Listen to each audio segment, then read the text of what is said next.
Hi everyone, and welcome back to the channel. I'm Michelle Robinson. I'm an intuitive psychic, medium, mentor, artist, and channel. So today's episode, again, something a little bit different, a little bit personal, this one.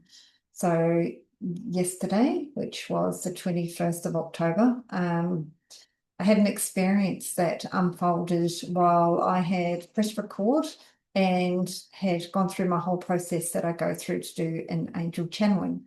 So normally when I do these kind of sessions, I one of a few things will happen, but generally I'll reach some form of benevolent, I guess, energy, and then I'll either see events that are happening in the future or the channeling the angelic realm.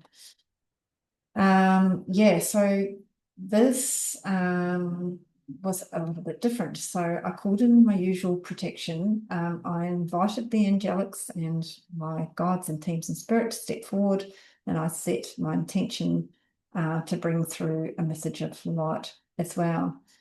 But instead of an angelic energy, which I had expected, unexpectedly, and for the first time, I had a gentle child presence which stepped forward instead. So I just thought, okay, well, I'm going to have to surrender here. This is obviously what's the best for now. And I started going with the flow and letting that unfold. And then it took another little twist again. So completely unplanned, completely unexpected, just going with the flow on my unexpected visitor or two. So I guess if you've ever had the surprise of spirit stepping in when you didn't expect it, then this might offer some kind of perspective. So I just had to stay grounded and aware. I had kept my boundaries clear and then trusted that even unexpected moments with spirit have a purpose. So after I had completed this, I did consult quickly, and interestingly enough, then the angelic stepped forward and I was asked to go ahead to post this. And I felt like I wasn't going to do that without their, I mean, I guess I was supposed to, but without that, um, yeah, thumbs up, I guess. So what I did with a little bit of thought, it's now the next day, 22nd of October, was I've decided to share it, but more as a learning experience. So not with the focus on the situation itself, but the lessons that come from this. And because I feel this came through for a reason. So in this instance, I have gone through this recording and I've carved it up. Sorry, so it's been carefully edited.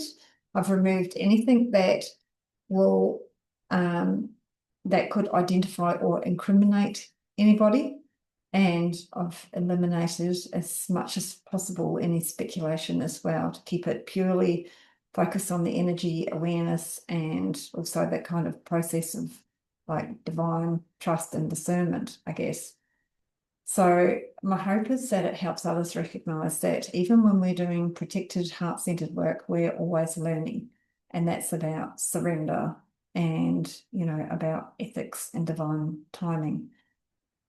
So here I share what happened during this channeling session.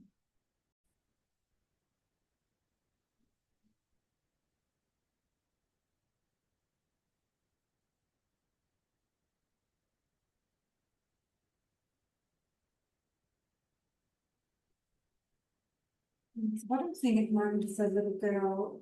I'm seeing flowers, her hair's long with little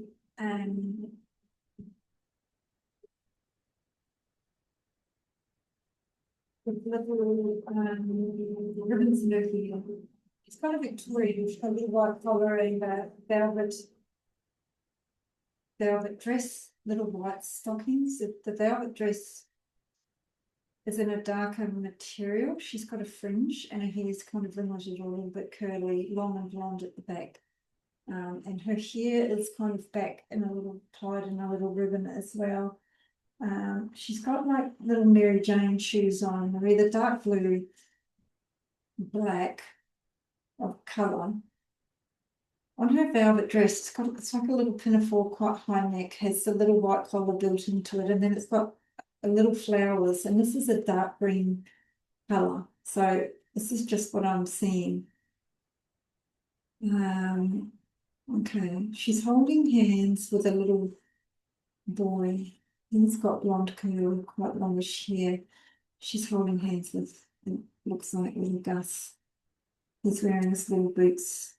He's a bit shy, so she's bringing him forward. I'm getting Amelia or a name similar to that associated with her. Interesting that we've gone to Gus. I have seen Gus a couple of times in my mind's eye. He did come through to me.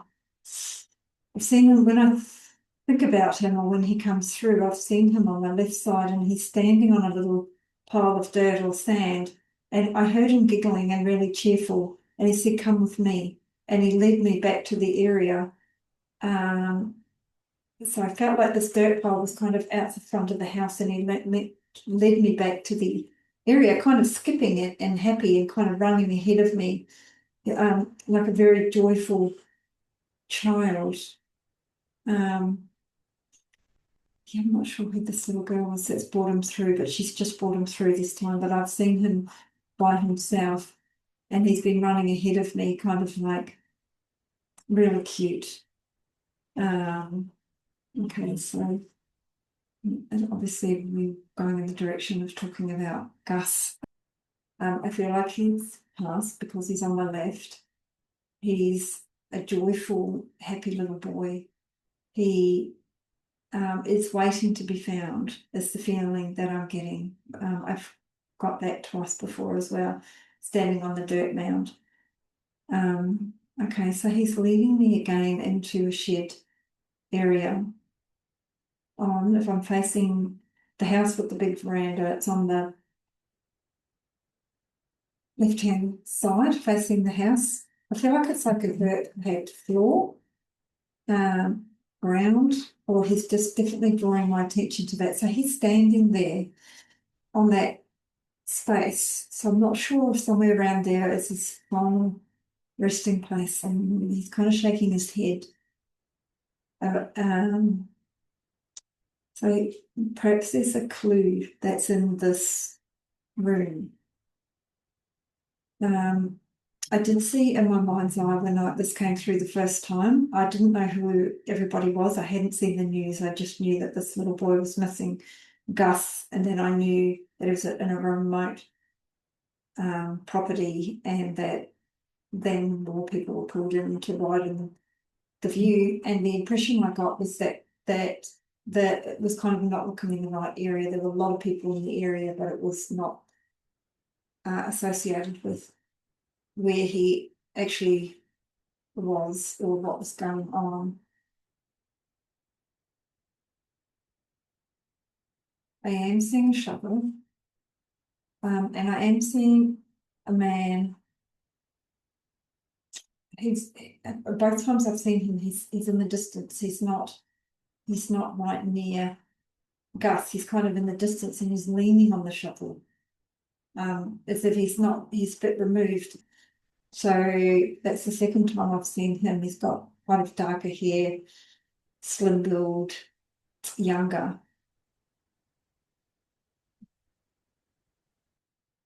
I'm hearing manipulative. I don't really want to see what actually happened to Gus, so let's see if we can avoid that. This is unusual for me to get this kind of information, and I was just going up to the angelic room. He is with this girl. I know there was a body of another child buried at the homestead, so I don't know if that has an association with this girl or not. She's a little fringe, curly hair, but they're holding hands again, supporting each other.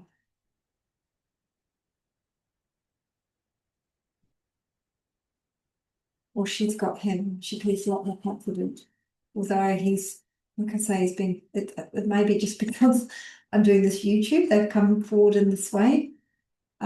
Because when I've tapped into him, gosh, I don't know how many times I've seen him and kind of playing around on this dirt pile. He really liked that dirt pile. He seemed quite a happy, content, busy little boy. And I'm hearing wrong place, wrong time. He was coerced, so he went with somebody.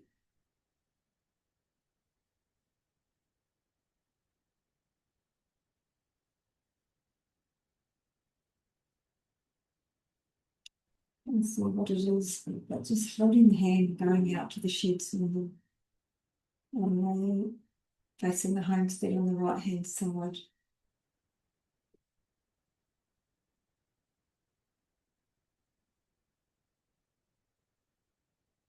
He's saying to find him.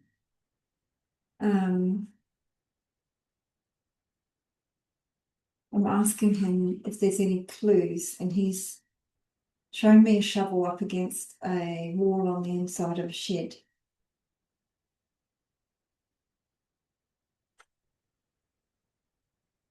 And maybe something that's missing as well that had implements in it, farm implements and tools that might be like a metal box, maybe that's gone missing. I don't like putting this kind of thing out.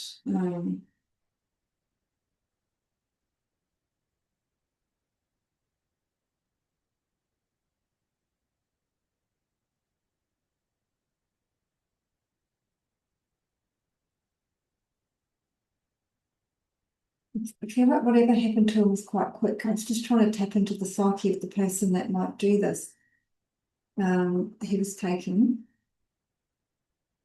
He's asking if he was taken off the property. But this person did leave, possibly with him. If I go out of the gate. So I'm getting that where you leave the property, it was off to the right-hand side that he drove. Narcissist, getting that word.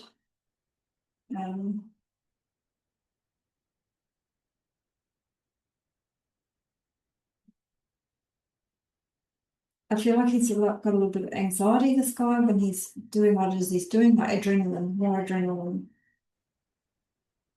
I did hear near-water. You won't find me where you're currently looking.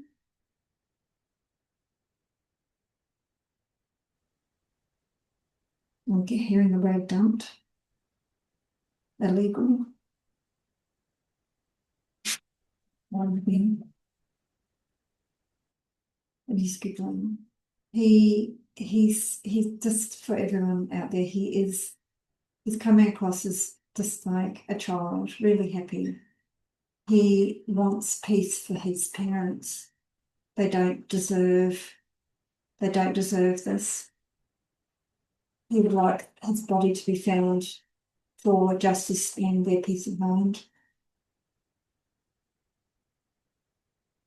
I was going to ask my guide if I need to continue with this. More evidence that's going to show up.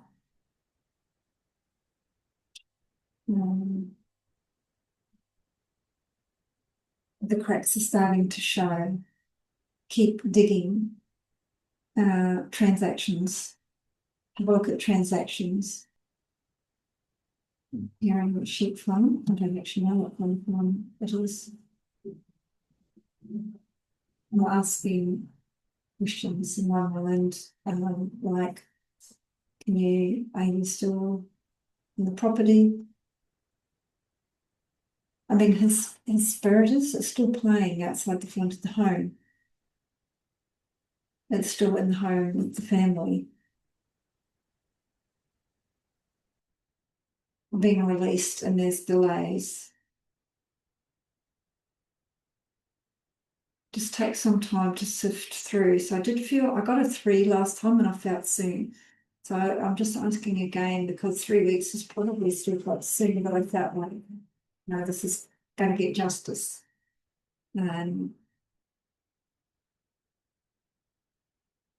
It's like something is going to be a red flag in the transactions that are seen. I'm just seeing kind of a red line, like, oh, flag that.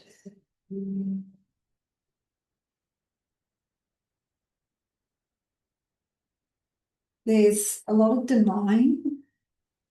I've seen him twice in the distance leaning on a shovel. I think maybe he has some suspicions or may have some information. I can't see him any closer, but he just keeps leaning on this implement looking from a distance. He's dressed in a checkered shirt. I haven't been following the news again, so I don't know who all the people are around.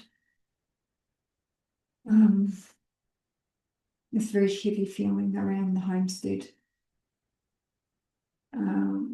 A lot of shock and disbelief and grief. So once again, my heart goes out. Always, Spirit is still with us. That's why Gus is keeping coming through to me very strongly. And every time, just so bright and bubbly. He hasn't shown me this time his body being carried, but that was what I got last time.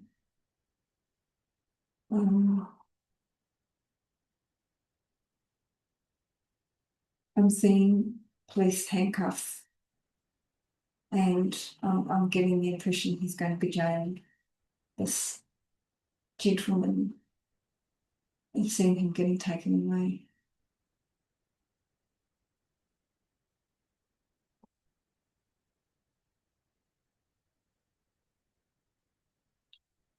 I feel like there'll be a conviction. There's going to be enough evidence for a conviction.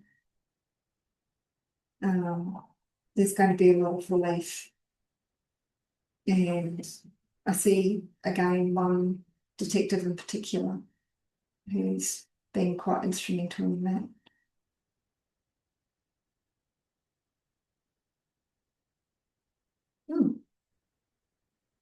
I've been told that's all. So I know psychics and mediums have been told by the police not to bring this forward. I asked for benevolent information. I brought in my protection. I didn't want to see Gus. I wasn't going in that direction. This was actually to do an angel channeling. That little girl through me, and I just thought, well, I'm going to say what I'm seeing. And then that was their way of almost sneaking Gus past me, I feel. So now I've just got to think about whether I'm going to put this up. Like I say, I trust my God, so I have to have a little think. Okay, so that's my little session for today.